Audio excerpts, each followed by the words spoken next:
हाय traders. स्वागत है आपका traders club of India channel में। होप आप सब लोग ठीक है। तो स्टार्ट करते हैं निफ्टी 50 का मार्केट एनालिसिस कल के लिए। कल है 2 फरवरी। तो कल का हम pivot, non trading zone, neutral point, support and resistance, price action and OI data discuss करते हैं और हमारा कल का सेटअप बनाते हैं। और जहां पे ट्रेडिंग अपॉर्चुनिटी मिलती है वो लेवल सारे मार्क करते हैं और वैसे अकॉर्डिंगली ट्रेड करते हैं।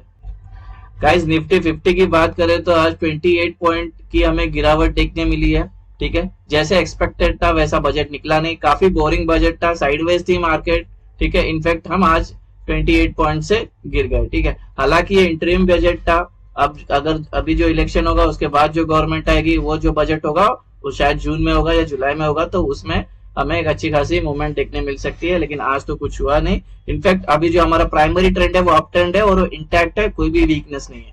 आ गया हमारे 5 मिनट टाइम फ्रेम पे इंट्राडे सेटअप डिस्कस करने के लिए। उससे पहले आपसे रिक्वेस्ट करता हूं, अगर आप चैनल पे नए हो तो प्लीज चैनल को सब्सक्राइब करना और बेल आइकन को हिट करना, जिससे मेरी सारी वीडियोस की नोटिफिकेशन आपको समय पे मिलते रहे। ये कल का हमारा न्यूट्रल पॉइंट है, नॉन ट्रेडिंग जोन है निफ्टी का, और ये ascending wide range neutral point आया। जब ये वाइड रेंज होता है, ascending wide range neutral point, इसका हमें एक्सपेक्टेड होता है कि मार्केट साइडवेज हो सकती है। ठीक है, हालांकि आज कोई मूव नहीं दी तो कल एक ट्रेंडिंग डे हो सकता है, लेकिन हमें ट्रेंडिंग के बिना एक्सपेक्ट किए हमें एक होप रखना चाहिए कि मार्केट साइडवेज हो सकती है। तो ये जो रेंज है नॉन ट्रेडिंग जोन और न्यूट्रल पॉइंट का, इसकी जो वैल्यू है 21,707 से लेकर 21,747। रेजिस्टेंस लेवल डिस्कस करते हैं। 5 रेजिस्टेंस है कल के लिए। ये रेजिस्टेंस 1, इसी के अंदर इंक्लूडेड है प्रीवियस डे हाई। एरिया पूरा नॉन ट्रेडिंग जोन होगा ये, और ये नॉन ट्रेडिंग जोन की जो वैल्यू है वो है 21,800 से लेकर 21,832। रेजिस्टेंस 2 नॉन ट्रेडिंग जोन, और नॉन ट्रेडिंग जोन की जो वैल्यू है वो है 21,894 से लेकर 21,925। रेजिस्टेंस 3 नॉन ट्रेडिंग जोन, ये नॉन ट्रेडिंग जोन की जो वैल्यू है वो है 21,974 से लेकर 22,006। रेजिस्टेंस 4 नॉन ट्रेडिंग जोन, ये नॉन ट्रेडिंग जोन की जो वैल्यू है वो है 22,072 से लेकर 22,101। रेजिस्टेंस 5 नॉन ट्रेडिंग जोन, और ये नॉन ट्रेडिंग जोन की जो वैल्यू है वो है 22,167 से लेकर 22,200। अभी हम सपोर्ट लेवल डिस्कस करते हैं। यह है सपोर्ट 1, इसके अंदर इंक्लूडेड है प्रीवियस डे लो। ये एरिया नॉन ट्रेडिंग जोन होगा, और ये नॉन ट्रेडिंग जोन की जो वैल्यू है वो है 21,626 से लेकर 21,658। सपोर्ट 2 नॉन ट्रेडिंग जोन, और ये नॉन ट्रेडिंग जोन की जो वैल्यू है वो है 21,540 से लेकर 21,570। सपोर्ट 3 नॉन ट्रेडिंग जोन, ये नॉन ट्रेडिंग जोन की जो वैल्यू है वो है 21,452 से लेकर 21,481। सपोर्ट 4 नॉन ट्रेडिंग जोन, ये नॉन ट्रेडिंग जोन की जो वैल्यू है वो है 21,352 से लेकर 21,381। आखिरी सपोर्ट नॉन ट्रेडिंग जोन, ये नॉन ट्रेडिंग जोन की जो वैल्यू है वो है 21,267 से लेकर 21,300। और सपोर्ट, रेजिस्टेंस और न्यूट्रल पॉइंट के लेवल डिस्कस हो गए। कोई रेंज आपको समझ में नहीं आया तो वीडियो को पॉज करके वो रेंज आपके चार्ट पे प्लॉट करके लेना। अभी हम एंट्री और एग्जिट मार्क करते हैं। उससे पहले आपसे रिक्वेस्ट करता हूँ कि वीडियो को पूरा देखना, नहीं तो सिर्फ आप रेंज लेके जाओगे और अपने चार्ट पे प्लॉट करोगे, उसके हिसाब से आप ट्रेड करोगे तो आपको नुकसान हो सकता है। वीडियो को पूरा देखना, जिससे आपको पता चलेगा प्राइस एक्शन और entry, exit, neutral point, open interest सब पता होगा तो आप प्रॉपर एंट्री ले सकते हो। ठीक है, वैसे हम कोई टिप या कोई एडवाइजरी कॉल नहीं दे रहे हैं, ना ही हम सेबी रजिस्टर्ड है। ये वीडियो एजुकेशन पर्पस के लिए, तो आप इसको एजुकेशन पर्पस के हिसाब से देखना। अगर ये सेटअप आपको अपनी ट्रेडिंग बिहेवियर में यूज करना है तो इसको पहले बैक टेस्ट करना, उसके बाद अपनी ट्रेडिंग बिहेवियर में अपने रिस्क पे यूज करने लेना। होगी कल की हमारी एंट्री और एग्जिट होगी। जब नॉन ट्रेडिंग जोन मार्क करके हो जाएगा तो उसके अपर लेवल साइड में आपको ग्रीन एरोज मार्क करना है, उसके लोअर साइड में आपको रेड एरोज मार्क करना है, ऐसे, जिससे आपको इनिशियल डेज में जब सेटअप नया हो तो आपको एंट्री और एग्जिट आसानी से समझ में है उसके लिए। नहीं तो आप बाद में नहीं मार्क करो तो भी चलेगा। ग्रीन का मतलब हमें बाई करना है, लॉन्ग होना है। रेड का मतलब हमें सेल करना है, शॉर्ट करना है। एकदम सिंपल है यहाँ तक।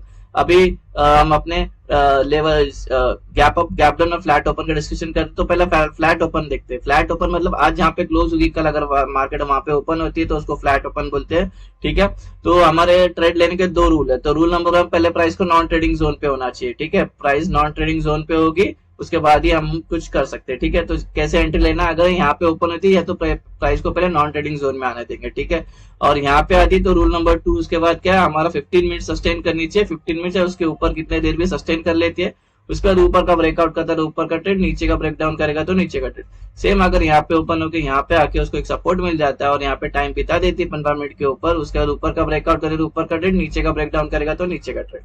मैं टारगेट का एक बार आपको फिर से समझा देता हूँ। टारगेट हमारा, अगर आपने यहाँ पे सस्टेन करके ब्रेकआउट है और यहाँ पे ट्रेड लिया तो ये 3 होंगे टारगेट, ये वाला ट्रेड लिया तो ये 2 होंगे टारगेट, ये वाला लिया तो ऊपर के लेवल होंगे टारगेट। सेम नीचे के ट्रेड में जब हम नीचे का ट्रेड लोगे शॉर्ट करोगे तो ये वाले टारगेट होंगे, ये वाला ट्रेड लिया तो ये वाले टारगेट होंगे, अगर ये वाला नीचे का लिया तो उसके नीचे लेवल वाले सारे टारगेट आपको ऐसे ही निकालना है। गैप अप, अगर गैप अप होती है R1 के अंदर तो हमारा रूल नंबर 1 तो नॉन ट्रेडिंग जोन पे होना चाहिए प्राइस, तो यहाँ पे आ जाती है। अगर यहाँ पे आप 15 मिनट से 15 मिनट के ऊपर सस्टेन कर लेती है, उसके बाद ऊपर का ब्रेकआउट करे तो ऊपर का ट्रेड, नीचे का ब्रेकडाउन करेगा तो नीचे का ट्रेड।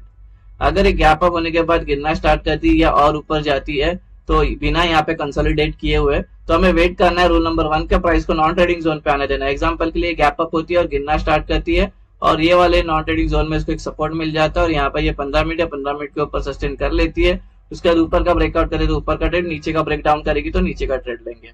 अगर ये बीच में कहीं गैप अप होती है तो वही जैसे यहाँ पे अभी फ्लैट में किया था प्राइस को नॉन ट्रेडिंग जोन में आने देंगे, सेम यहाँ पे भी वही करना है। प्राइस जब तक नॉन ट्रेडिंग जोन में आती नहीं है, कंसोलिडेट करती नहीं है, तो उससे पहले हम ट्रेड नहीं ले सकते। फिर ये अगर नॉन ट्रेडिंग जोन में आके फिर जहाँ पे ब्रेकआउट करेगी वहां का हम ट्रेड लेंगे। डिस्कस करते हैं गैप डाउन। अगर गैप डाउन होती है S2 के अंदर तो यहाँ पे रूल नंबर 1 तो मेट हो गया हमारा नॉन ट्रेडिंग जोन पे, उसके बाद फिर 15 मिनट सस्टेन कर लेती है यहाँ पे, उसके बाद ऊपर का ब्रेकआउट करे ऊपर का ट्रेड, नीचे का ब्रेकडाउन करे तो नीचे का ट्रेड। अगर एक गैप डाउन होने के बाद और ऊपर जाती है और नीचे गिरना स्टार्ट करती है तो हमें प्राइस को वेट करना है, नॉन ट्रेडिंग जोन पे आने देना है। जैसे गैप अप में किया वैसे इसको वाइस वर्सा करना है गैप डाउन में भी।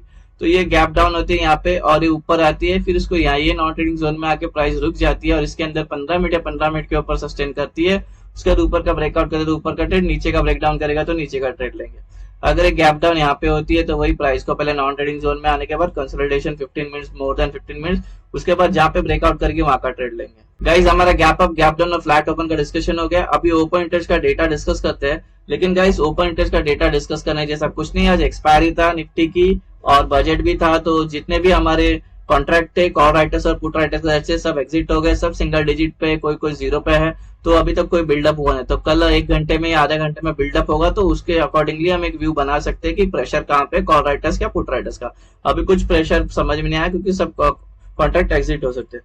अभी जो एवरेज मैंने कॉल और पुट का जो सपोर्ट एंड रेजिस्टेंस लिया उस पर डिस्कस करते हैं और वो मार्क करते हैं। यहाँ से अप ट्रेंड पकड़ी है और यहाँ से जा रही है तो हमें ऊपर एक दिक्कत देगी, जो रेजिस्टेंस काम करेगा ओपन इंटरेस्ट का वो हो सकता है 21,850, जो रेजिस्टेंस का काम करेगा 21,850, बिकॉज यहाँ पे एवरेज जो है जो कॉल राइटर्स सीई उसके ओपन इंटरेस्ट सबसे ज्यादा यहाँ पे बिल्डअप है, यहाँ पे होंगे सेलर एक्टिव, यहाँ से प्राइस नीचे जा सकती है, ट्रेंड चेंज हो सकता है। तो अभी यहाँ पे कंसोलिडेट करती है 15 मिनट या 15 मिनट के ऊपर और ये ब्रेकआउट करती है तो डायरेक्ट घुसना नहीं, एक कैंडल बड़ी कैंडल पे भी घुसना नहीं, ठीक है।